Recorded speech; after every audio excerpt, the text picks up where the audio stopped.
selective security goes beyond the idea of protecting physical integrity, so it's a broader understanding of violence and security, but it also puts the role of the state itself in producing insecurity at the core of the question.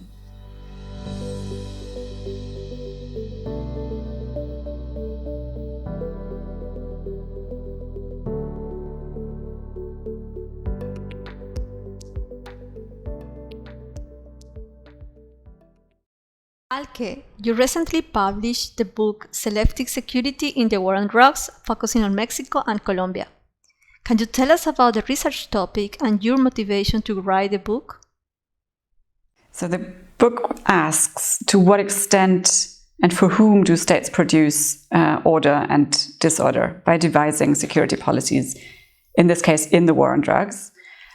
So which social forces support and drive change in security practices?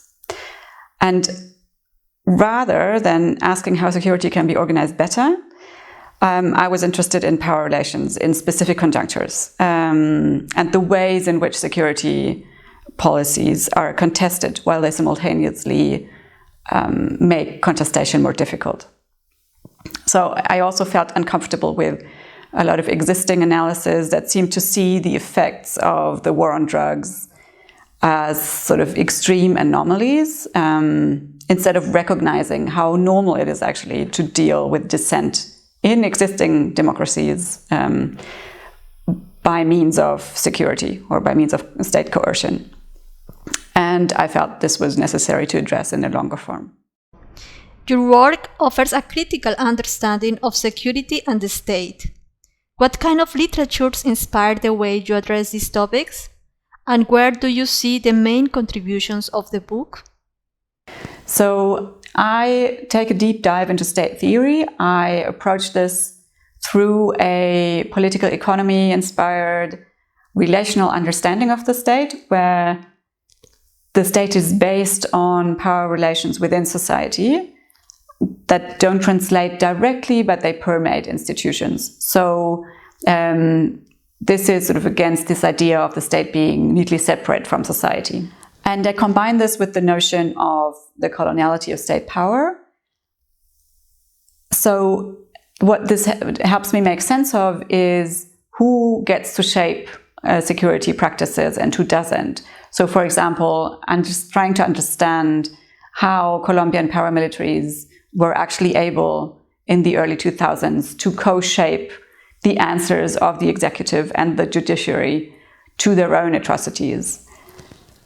I think this approach also helps us understand that security practices in this specific conjunctures in the 2000s actually transformed the state itself beyond one presidential mandate. I built on excellent work that is coming out of Latin America. There's a lot of different scholars that have addressed and complicated these understandings of security and of the state. I particularly draw on Liliana Franco Restrepo's work, who has argued that state coercion can be organized in different ways, and a monopoly of force with the state is not necessarily a given, and it's not necessarily the aim. So if we analyze actually existing states, then there is a continuous outsourcing and also reintegration of coercion. So this is a dynamic affair. This also includes thinking about state practices that go beyond the legal realm as something that is routine. So killings and torture by state forces themselves, even if this seems to clash with practices from the legal realms, like territorial ordering, producing IDs for people, making surveys, and so on. They are both parts of state practices and belong to the routine realm of the state. So I draw on critical security studies and authoritarian neoliberalism literature. And I also take some cues from economic geography and anthropology, where scholars have argued that there is no clear boundary between legal and illegal capital, that we can't speak of two actually separate realms. Latin America has been the epicenter of the war on drugs, a war that not only has failed to achieve their alleged objectives, but has rather exacerbated and transformed violence in the region. How do you situate the cases of Mexico and Colombia in these contexts? So they're both instantiations of this hemispheric frame, I would say.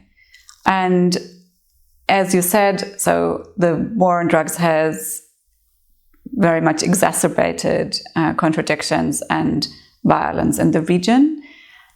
And I would sort of question, is this really a failure, or isn't this working actually quite well for at least some sets of actors? What I find really interesting and what I wanted to address in the book is that there's also relations and entanglements between the two contexts, Colombia and Mexico.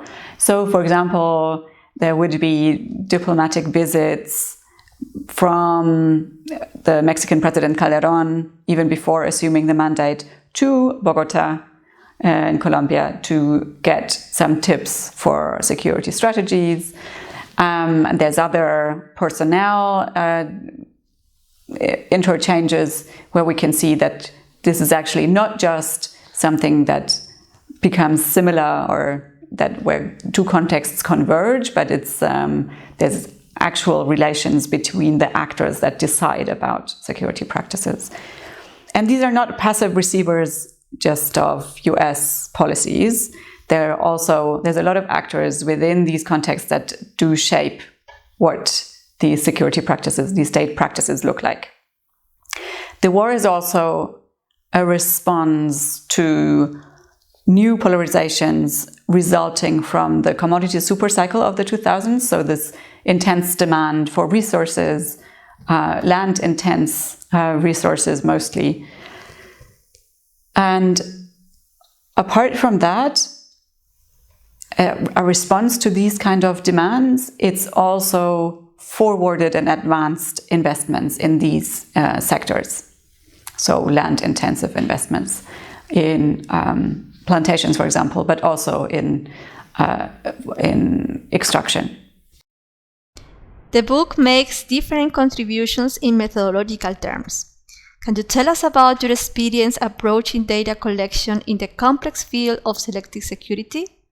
What kind of challenges did you have to overcome while navigating your empirical work? I did interviews with land activists, journalists, for example, political figures, lawyers, for example.